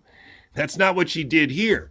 Here, it sounds like a little bit of improvising on a script that she's not really sure what the script is yet. Epidemiology and I ended up in Israel to do my PhD. I have a doctorate in computational biology, which basically it's when you use math to solve biological problems. And since then, I've collected a few more degrees. So my main, of the things that I do, my main interests lie in virology. Now, as she continues to, in retrospect, discredit herself, as the internet discredits Jessica Rose by simply showing us the truth, I want you to remember that this woman podcast for CHD for about 2 or 3 years straight during the pandemic. She had her own show for a while. Even while I worked at CHD, she had her own show, but Brian Hooker and Mary Holland would not give me my own show where I could teach immunology or something like that. No. Okay, so keep in mind, she's been on stage with Robert Malone and Meryl Nass often, around the world on international COVID summits, including in November of 2023, when she would hear Denny Rancourt present and then do a great big Substack and come back and tell everybody that 17 million people had been killed from the shot because Denny Rancourt told me so. This is one of the worst frauds alive, and you can hear her in the past compared to now admitting it wholeheartedly. This is a fraud on a script, stepping into a role. Epidemiology these two things. These are the things I love talking about the most. So I actually just finished my most recent post. So my main of the things that I do, my main interests lie in virology, epidemiology, these two things. These are the things I love talking about the most. So I actually just finished my most recent postdoctoral work. So I'm on sort of sabbatical now. And it happened. I'm on sabbatical. What that means is she's frickin' unemployed. Sabbatical means you are paid by an organization like a university where you have a permanent position, but you've decided to take some paid time off to study something, to develop a new line of investigation, maybe even to write a big grant about something you've never written a grant before. She is not on sabbatical, just like she doesn't have 5 post-secondary degrees, because you can't go on sabbatical if you don't have a job, and post-secondary degrees are bullshit. This is a fraud, ladies and gentlemen, and hundreds of thousands of Americans, if not millions of Americans, were bamboozled by her and the anti-vax movement of CHD and ICANN, and her role was very specific in COVID. It's nasty. Right when this coronavirus outbreak started getting a little bit like, to me. Like, I was paying attention to this in very early January, because there are some flags. I don't know if it's because I studied this or if I'm looking for it. I don't know why, but there were some serious red flags coming up for me in January, and I was like, whoa. Serious red flags, like the red flag that Andrew Huff found, where he was looking at the smoke from places where they were burning bodies, crematoriums in Wuhan, and the smoke rose really fast in January, and so that was a key to him that there was an outbreak going on. And Steve Hatfield was on the War Room show, and Steve Bannon in January of 2020 saying it was a lab leak. So I wonder what red flags came up for her. What a bunch of bullshit. This is something that could represent a massive problem on a global scale really soon. Oh, a massive problem on a global scale. That's not that dissimilar to what Kevin McCarran was scripted to say while I was streaming with him and Paul Cottrell, the hero of the COVID pandemic, according to George Webb, the guy that was on 60 Minutes in February talking about the Wuhan military games, and the guy that supposedly Robert Malone sued for $25 million for slander or some shit. Do you see what's happening here? Or maybe that was the Bregans, and that was George Webb who sued Robert Malone. I mean, this is just stupid. It's just stupid now. We have no excuse not to already be making moves to put these people in jail. We have no excuse not to be removing all of these apps from our phones, deleting all of these subscriptions to all of their Substacks and all of their stupid nonprofits like the Brownstone Institute, ICANN, CHD, and all the other nonsense. Because you're paying for nothing. These people are accomplishing nothing. And I was actually scheduled, packed, tickets bought, everything booked to go to Australia on a surfing trip in February. And it really broke my heart to make the decision to cancel at the last minute, because I had a really strong feeling that there were going to be some problems with coming back. That is such scripted bullshit. So we can't verify that either because, she canceled the trip. I guess she got a full refund, because she was smart enough to buy a fully refundable ticket for a trip to Australia to surf. But she decided not to, and lucky she didn't, otherwise she might have been like Tom Hanks. Into the country where I live, which is now Israel. And the country where I live, which is now Israel. Interesting, because now she's going to talk about Israel with the word we. And all the time that I spent in the Netherlands, even after marrying my Dutch wife, I never referred to the Netherlands as we are now in lockdown. But she refers to Israel as we. That's right, unfortunately. So trying to look at her script down there, seeing what she missed, what footnotes, what notes has she missed here? Oh yeah, I'm trying to keep busy like everybody now because Israel is in complete lockdown. We've gone into basically our own version of a military state. If you leave your house, it has to be for very specific reasons, and if you are caught outside of your home doing things that you're not supposed to be doing, like buying food, then you can get arrested. So yeah, it's pretty serious here. So it's time to find things to do to be constructive. So I started this video series yesterday on the idea of a friend of mine who sent me another video. Actually, two of my friends privately sent me a video and asked me about their validity, and I'm like, oh no. So I thought this is a great opportunity for me to use, to just do what I do and share, and maybe it'll help some people with kids, who are bored at home, even if a couple of... Do what I do, and hopefully it'll help some kids at home. And she's going to do what? Debunking videos?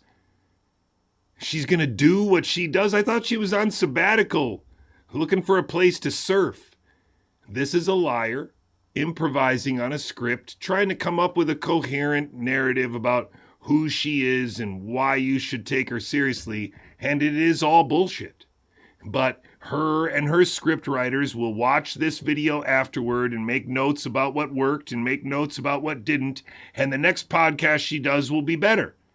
And that's exactly the same process that Kevin McKernan went through, podcast after podcast in 2020, that Paul Cottrell and Kevin McCairn were doing in podcast after podcast in 2020, and trying to get me to go along with and accept in 2020. And that's why Jessica Rose and Mary Talley Bowden and Charles Rixey and all of these people, including Kevin McKernan, wanted to be on my podcast to get me on this narrative, to get me on their pace, to get me asking their questions and be concerned about their concerns. That's the whole point of these people. And so you interview them and you think that they've told you something that they can't get out anywhere else because of all the censorship. And so you feel a part of something. You feel a part of this effort to get the truth out. And you're wholly unaware that these people are scripted. He's completely unaware that she's scripted. He hasn't talked to a girl even remotely this attractive, even on Zoom, in the last 10 years. He is spellbound. Of my friends from my past, can share some time with their kids with these videos. It would make me really happy. So, and it would be constructive. So that's me in a nutshell right now.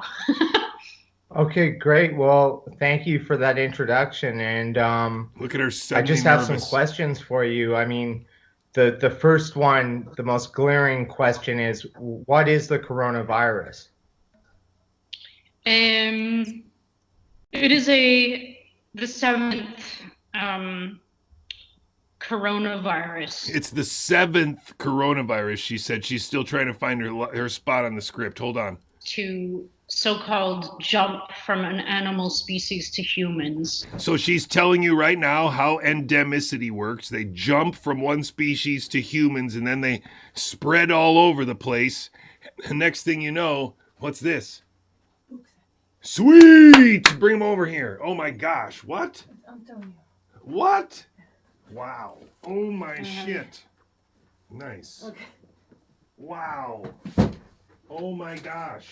Oh, nice. That's right. Those are homeschooling books. They're sweet. Oh, cool. Antonio, I got your books right now. Just so you know, all the books are here. Thank you very much, sir. Most people have heard of SARS. Most people have heard of MERS.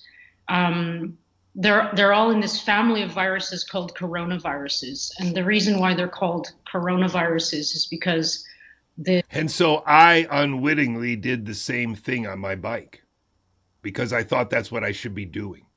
And so I taught myself what these books say are coronaviruses. I taught myself what these books say are influenza viruses. I taught myself what these papers say are gain-of-function experiments or experiments where they're doing pseudoviruses or where they make infectious clones. And I just tried to learn like I did any other thing that I learned in academic biology. I read the papers and tried to understand them. And then I did bike rides about them. And my first bike ride about coronavirus is already better than the bullshit that this woman is saying right now. Now remember, she's podcasting as somebody who's just doing what she does. But it seems like she's almost never thought about how to explain what the coronavirus is until right now with this guy. The Latin word for crown is corona. And they wear this crown of projections on the outside of their membrane. So this particular virus is in this family. And unfortunately, it is a novel zoonotic pathogen, which means that it is a novel zoonotic pathogen. Stop lying! No, it really is. She's been scripted to know for sure. Stop lying! And that's why she says it. It is. It just is. That's the way it is. I'm a virologist, computational bio. I got a few other degrees. You can trust me. that it's brand new to humans, which means that immunologically, like our immune systems have never seen this before. So they've never seen this before. And so then there will be this other skeptic named Mike Yeadon who will also agree that there is a new virus, but it's related to other viruses. And so we have previous immune memory that is related that will help us with this new one. Isn't it so convenient that everybody on the skeptic side had no trouble accepting the idea that there was a new thing and that it was about to do the endemic thing and that it might be a danger to the whole world, including Kevin McCairn, who thinks it's the Jews that are doing it to the whole world, and Jessica Rose, who's living in Jewtown, who says it could be a whole world thing, but I guess is not aware that the Jews are doing it, but it's definitely it's remarkable. These are all scripted frauds, and they were put in place as part of a Commonwealth of Nations, NATO, narrative control network of podcast actors on scripts that would later go on to have really lucrative Substacks and really lucrative Locals accounts and really lucrative Patreon accounts and be surprisingly, successful on alternative platforms like Rumble and Telegram and Twitter. there's no effective immune reaction to it in humans yet. Zoonotic just refers to the fact that it jumped from an animal to a human species. And unfortunately, again, it's very, very efficient. It's infecting humans. I mean, I'm surprised at how fast this guy has moved through a population. She is surprised. It's like, snap those fingers, baby. It's going so fast. I thought the stage that we're at now, it would have been a couple of months from now, but it's really efficient. Wow, it's even a couple months ahead of where she projected it would be as a computational biologist. Stop lying! Okay, so what I'm arguing is that this is a script. But more importantly, what I need you to see is that this is a script that's part of a larger, longer script that includes Del Bigtree and Robert F. Kennedy Jr. and Brian Hooker and Mary Holland and Meryl Nass and Suzanne Humphreys and James Lyons Weiler. those people were put in place before the pandemic. And then we added some people with regard to the lab leak mystery virus.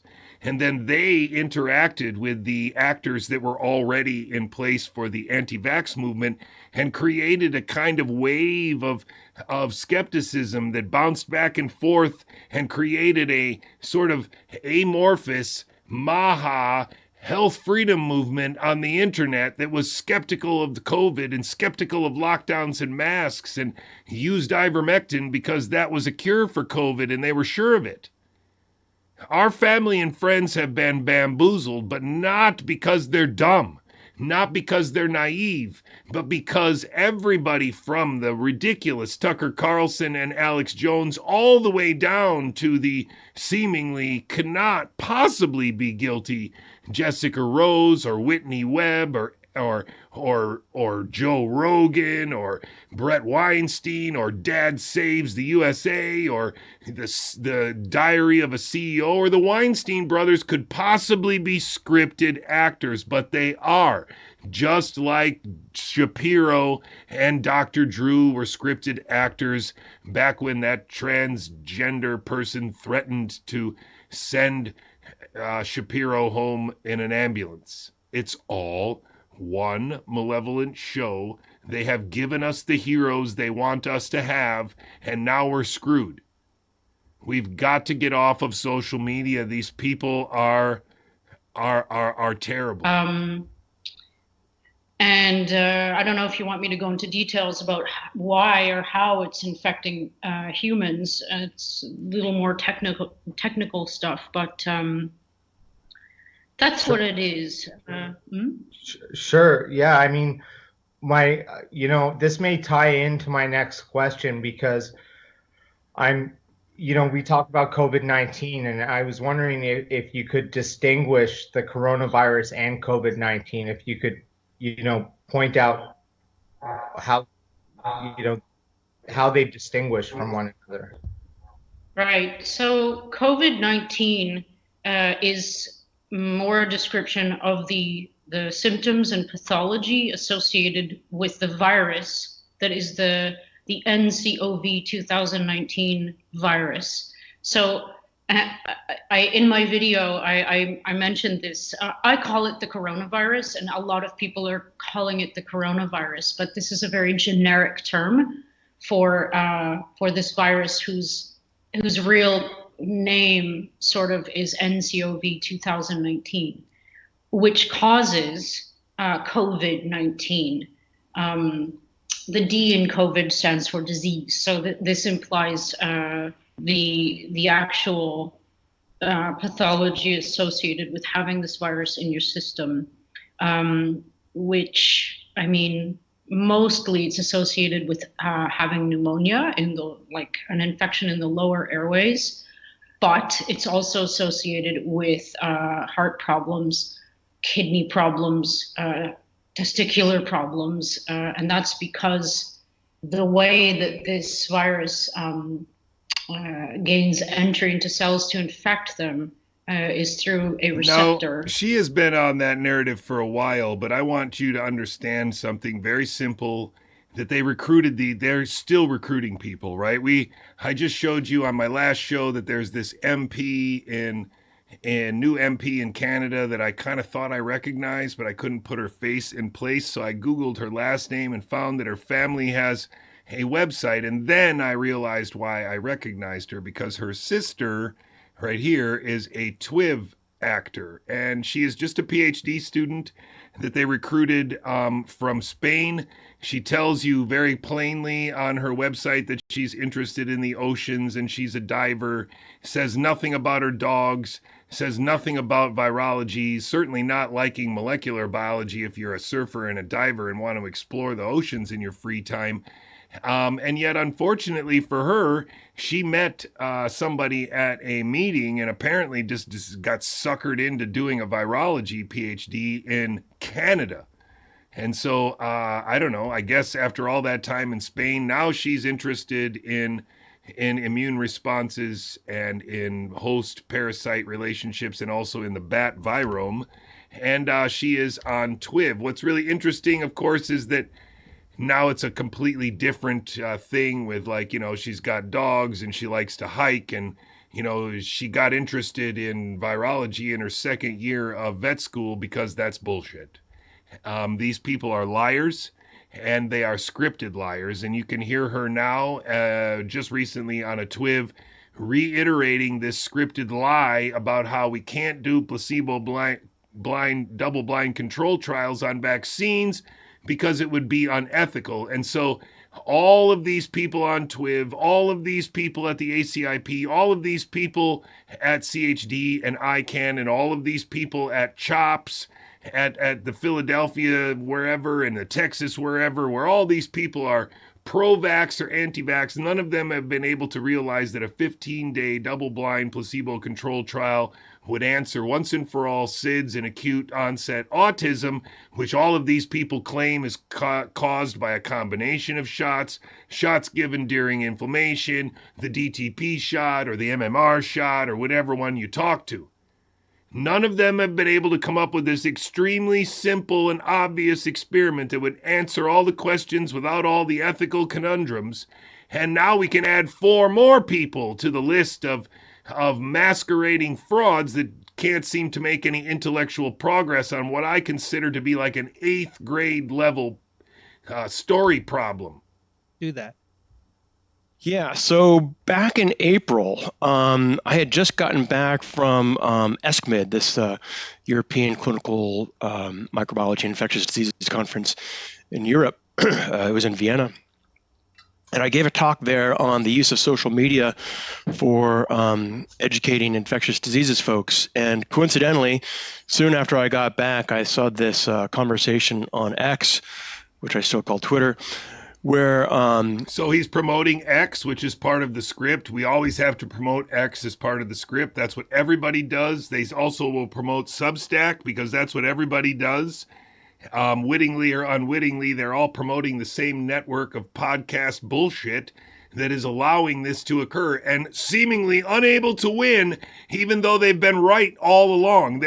They just can't overcome how handsome RFK is, how smart and articulate RFK is, how enticing the book covers are of Skyhorse Publishing. They can't overcome how handsome and attractive Del Bigtree is, and so they're able to get away with anti-vax nonsense grifting for 15 years, and none of these people are able to solve the problem of how to beat them. A UK-based infectious disease doctor had called out RFK Jr., saying that the idea that vaccines haven't been tested against placebo controls is false. And a friend of mine and someone I've collaborated with before, Dr. Brad Spellberg, he's the chief medical officer at LA County. And So the chief medical officer of LA County is also unable to overcome the riddle of how a placebo-controlled trial on kids that lasts like 5 or 10 years would be ethically ridiculous. And the objection is that they have these kids that were receiving vaccines, and then they're saying that really short afterward, they developed all these symptoms, which we are sure are not from the vaccines, but we can't come up with a way of testing that. It's really tough. So I guess we're at an impasse for the last 15 years. Highly respected infectious diseases specialist. He said he replied to this guy, Neil Stone, on X, and he said, well... Neil Stone is a scripted actor on X and part of the Robert Malone, Kevin McKernan scripted Mouse Army bullshit.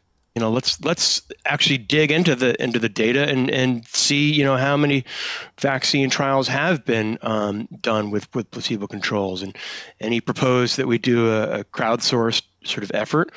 And I just happened to see that, and I said, yeah, I'm in. And so one of the things that you're going to listen for and not hear is that he's not going to tell you what the outcomes of all these studies were. He's going to tell you that they made a great big Excel sheet, just like Rixey did.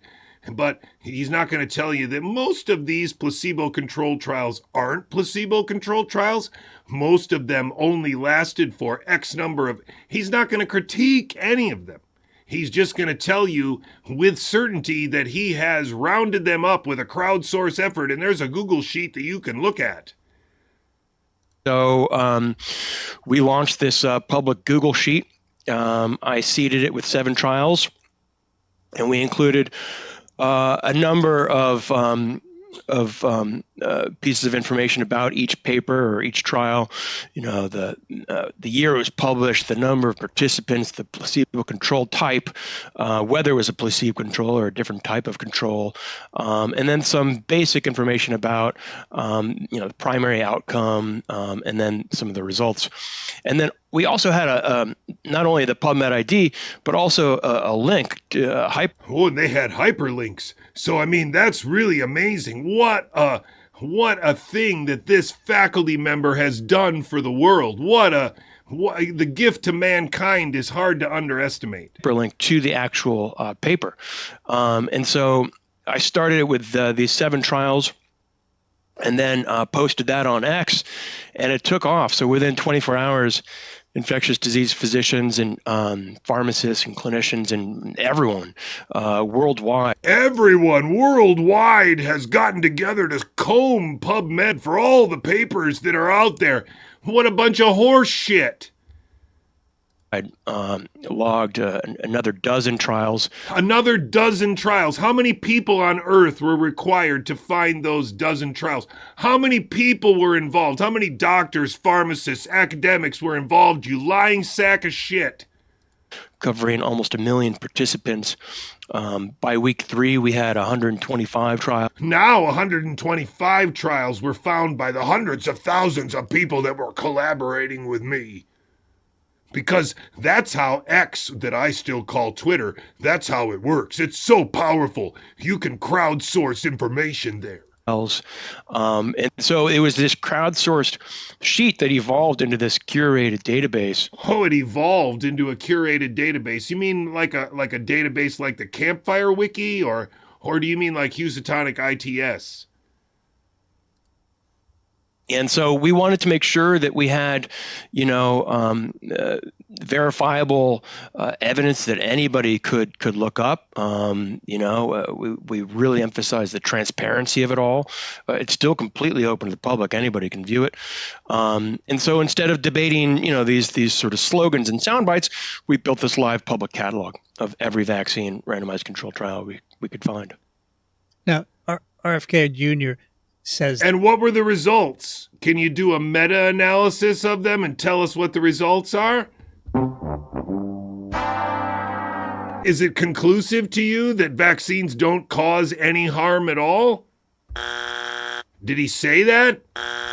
Is he going to say that? But shouldn't he say that if that's the case, that they've been right all along? Shouldn't he say that now? Shouldn't there be some punchline here? And the result is that we have 125 papers that show that there's no nothing. But does he say that? That the placebo has to be saline. What's your response to that? Yeah, so... Look at the smile. This is the actor that I'm talking about, whose sister just became an MP in Canada. Lucky her. As we all know... as we all know, as we all know that the gender spectrum has nothing to do with chromosomes, tell us. Every trial shouldn't have to use saline. Early trials used... But you could do a trial with 15 days, and then you could use saline, and this argument would go out the window. And it would be the perfect way for you, if you are correct, to dunk on all these anti-vaxxers once and for all. It would take 15 days, and there would be no ethical risk of disease for those kids in that 2 weeks. But go on, tell me more about your insight. A lot of saline placebos when there wasn't a proven vaccine, right? But once a proven vaccine, clearly prevents paralysis, say, or death, then, ethical equipoise. Ethical equipoise dictates that you can't use a placebo anymore. This is exactly the same incompetent argument that Paul Offit has been scripted to argue and stop at for 15 years or more. Ever since he took over for Stanley Plotkin, we have been stuck here. And the former clerk for the Chief Justice of the Israeli Supreme Court and former lawyer for Goldman Sachs, Aaron Siri, is stuck saying that there are no double-blind, placebo-controlled trials that use a saline control. And they just keep repeating it over and over again. And Aaron Siri can't propose a 15-day experiment with double-blind, placebo-controlled trialed saline solution to solve the problem that Mary Holland and Polly Tommy and Brian Hooker all claim was a problem that onset in less than 48 hours. But Aaron Siri, in all of his work and all of his genius, cannot come up with the 15-day experiment that I could come up with. And also these people can't come up with it, yet either side could propose it as a way of ending this debate forever. And that's how you see that these people are frauds. Listen carefully as the scripted Canadian vet, dog lover, ocean enthusiast, rescue diver reiterates what her mentor just told her. Shifts, right? And so you have to stop randomizing kids, say, to pure saline, and compare them to the standard of care. I mean, one analogy would be, it's like I just went skydiving for my first time, which was awesome. I got a bit motion sick coming down, so I don't totally recommend it. But one analogy is, we wouldn't want to push someone out of a plane without a parachute and compare that to someone with a parachute, obviously, and because we know what would happen. So we can't. But that's a stupid argument, because what we could do is we could push them out of the plane with a parachute that opens, like, I don't know, maybe 15 seconds later than the other parachute, and see if that makes any difference. Maybe we should do that experiment, because then we'll find out for sure whether the parachutes really work or not.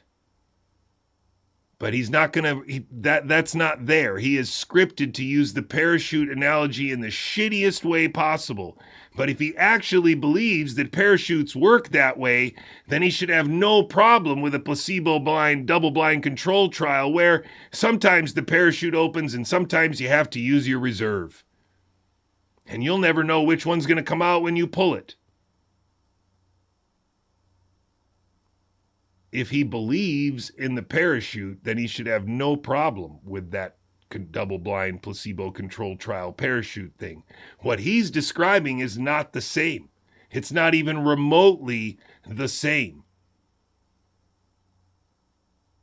And that's by scripted design. It's scripted retarded. And listen to her now explain how retarded it is in her own words. Randomize participants to a control that puts them at risk. And I should also say that it's not just a matter of saline. I mean, there are one thing our project has revealed is that there have been so many different types of controls, many of which are completely inert. So, there's PBS or phosphate buffer saline. There's simple buffers, with sugar, for instance. So a placebo can basically be a number of things that just doesn't contain the antigen or adjuvant. You could also have an adjuvant placebo, right?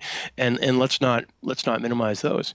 And then there are excipients, that don't have the antigen but contain biologically active, excipients like albumin, culture media, et cetera.